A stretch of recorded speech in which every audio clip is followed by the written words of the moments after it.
हमारे चैनल मैं हूँ अकेला चैनल पर आपका हार्दिक स्वागत है। भगवान आपको सदा खुश रखे। आप मेरे चैनल पर आए हैं तो पूरा वीडियो जरूर देखिए। हमारे चैनल को सब्सक्राइब कीजिए। किसी भी सुख की ओर लालायित होना जीव मात्र की प्रवृत्ति है, परंतु उस सुख के परिणाम को पहचानना मनुष्यता है। जिस मनुष्य की रुचि भगवान की तरफ हो गई, उसी का जीवन सार्थक है। जो भगवान को नहीं पा सका, उस मनुष्य का जीवन व्यर्थ ही चला गया। हमारे मंदिर एक विद्यालय की तरह है। सत्संग कोचिंग क्लास है, जहां हम भगवान, जीव इत्यादि विभिन्न विषयों के बारे में समझते हैं। दुनिया की पढ़ाई के लिए यह कोटा प्रसिद्ध है, किंतु हमारा आचरण कैसा होना चाहिए, हमारे जीवन का लक्ष्य क्या है, इन सब विषयों के बारे में तो धार्मिक क्लास में ही बताया जाता है। अतः हमें जब भी अवसर मिले इन कक्षाओं में सम्मिलित होना चाहिए और मौका नहीं चूकना चाहिए। आजकल लोगों को धर्म से चिढ़ है। लोग धर्म को मानना नहीं चाहते हैं। इसका भी कारण है कथाकथित जो महात्मा बन जाते हैं, शिष्य बनाते हैं, भीड़ इकट्ठी करते हैं और लोग भी उनमें श्रद्धा करने लग जाते हैं। फिर जब उनके कारनामे बाहर आते हैं तो लोग बोलते हैं कि धर्म कर्म सब बेकार है। धर्म बेकार नहीं है, हम बेकार हैं। गाय का दूध तो शुद्ध होता है, लेकिन हम उसमें मिलावट कर देते हैं। इसलिए हमें शास्त्र आज्ञा अनुसार वास्तविक संत को पहचान कर ही उनका अनुसरण करना चाहिए। इसी से ही हमारा कल्याण हो सकता है। इस जगत के सारे संबंध एक स्वप्न की भांति अनित्य है। स्वप्न टूट जाने पर हम उसकी असत्यता का अनुभव करते हैं। हम कभी हंसते हैं तो कभी रोते हैं, किंतु जब हमारी चेतना जागृत होती है, तब हम अनुभव करेंगे कि यह सब तुच्छ या निरर्थक हैं। गृहस्थ में इस तरह रहें कि मैं भगवान का हूं, भगवान ही मेरे हैं। यह परिवार भगवान का है और इसके पालन की जिम्मेवारी भगवान ने मुझे सौंपी है। परमार्थ पथ में उन्नति करने हेतु पथ प्रदर्शक होना नितांत आवश्यक है। जगत की किसी भी कला या विद्या को प्राप्त करने हेतु उस विद्या में पारंगत व्यक्ति की आवश्यकता होती है। फिर आत्म विद्या में पारंगत व्यक्ति के बिना कोई भी परमार्थ में आगे कैसे बढ़ सकता है। इसलिए आत्म कल्याण के इच्छुक को आत्मविद एवं परमात्मविद श्री सद्गुरुदेव का चरणाश्रय ग्रहण करना नितांत आवश्यक है। इस संसार सागर में वही तरता है जो संसार को कुछ देना चाहता है। जो केवल लेना ही चाहता है, वह हर पल डूबता जाता है। केवल डरपोक और कमजोर व्यक्ति ही चीजों को भाग्य पर छोड़ते हैं, लेकिन जो व्यक्ति मजबूत और खुद पर भरोसा करने वाले होते हैं, वे कभी भी नियति या भाग्य पर निर्भर नहीं रहते। बिना पछतावे के अपना अतीत स्वीकार करें। आत्मविश्वास के साथ अपना वर्तमान संवारें और बिना कोई डर अपने भविष्य का सामना करें। मनुष्य अपने हृदय से जो दान कर सकता है, वो अपने हाथों से नहीं कर सकता, और मौन रहकर जो कुछ वो कह सकता है वो शब्दों से नहीं कह सकता। मनुष्य को अपने कर्मों के संभावित परिणामों से प्राप्त होने वाली विजय या पराजय, लाभ या हानि, प्रसन्नता या दुख इत्यादि के बारे में सोचकर चिंता से ग्रसित नहीं होना चाहिए। दूसरों की निंदा करने वालों से दूरी बनाए रखना बुद्धिमानी है। आप अपने विचारों से अपना जीवन बनाते हैं। हर बदलाव की शुरुआत आपके साथ ही होती है। आपको कद नहीं, आपकी विनम्रता ही आपको बड़ा बनाती है।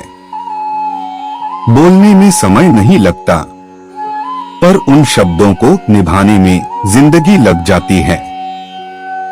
खुद से खुश रहना सीखो।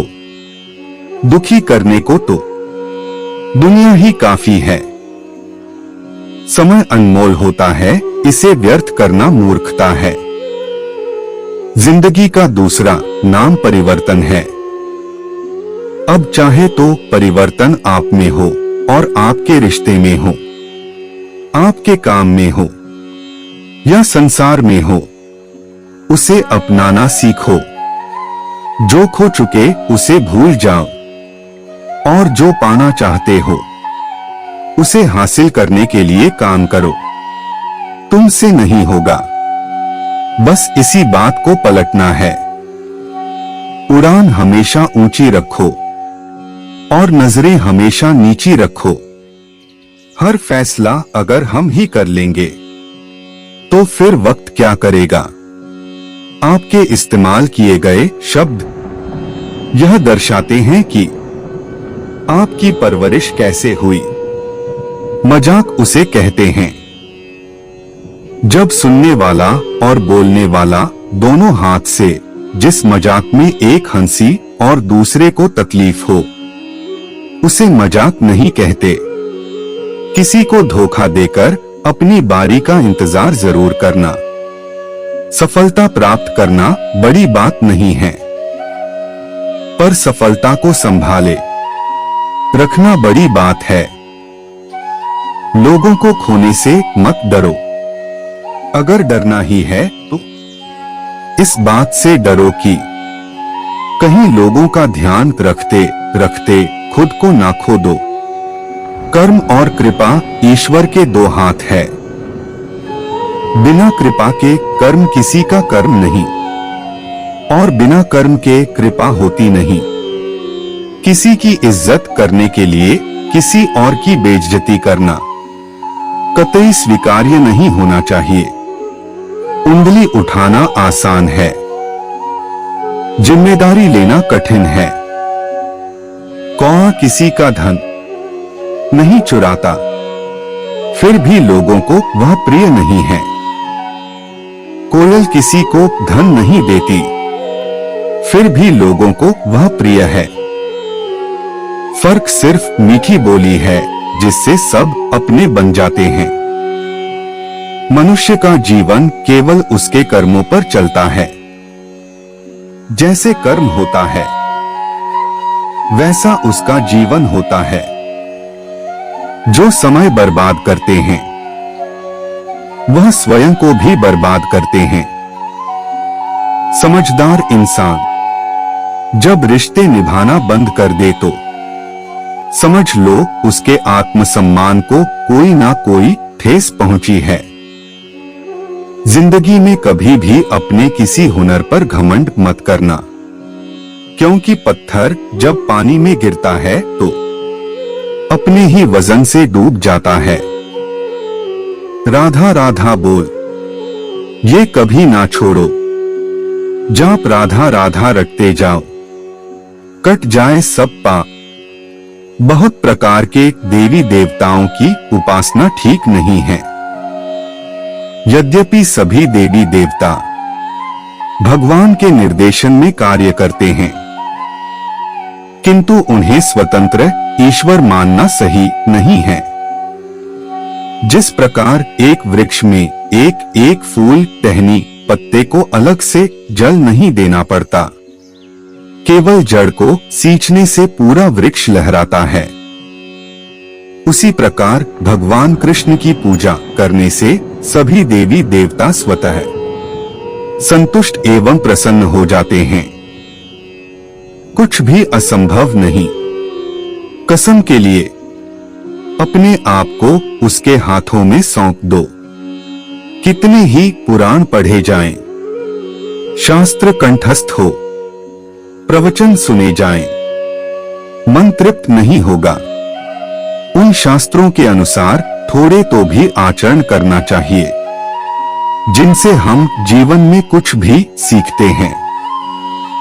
बड़े जनों से, गुरुजनों से, संत जनों से, वरिष्ठ साधक जनों से उनके प्रति सदा सम्मान रखना चाहिए और मन से उन्हें आदर देना चाहिए, क्योंकि जिनसे सीखकर हमने जीवन को सुधारने का यदि थोड़ा भी प्रयास किया है, अथ वे सदा आदर सम्मान के पात्र है।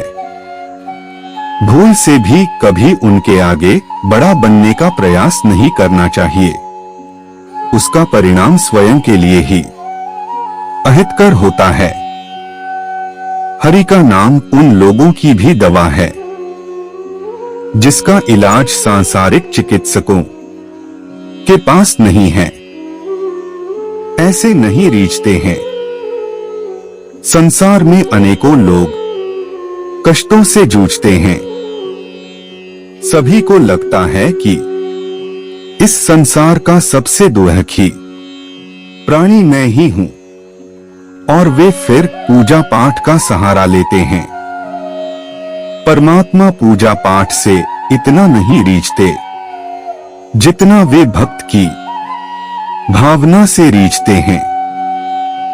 फिर वो चाहे कहीं भी किसी भी अवस्था में हो, कोई भी भक्त शुद्ध टूटे फूटे शब्दों से अथवा क्रोध में भी कैसे भी भगवान का नाम लेता है, तब भी भगवान का हृदय उससे मिलने को लालायित हो उठता है।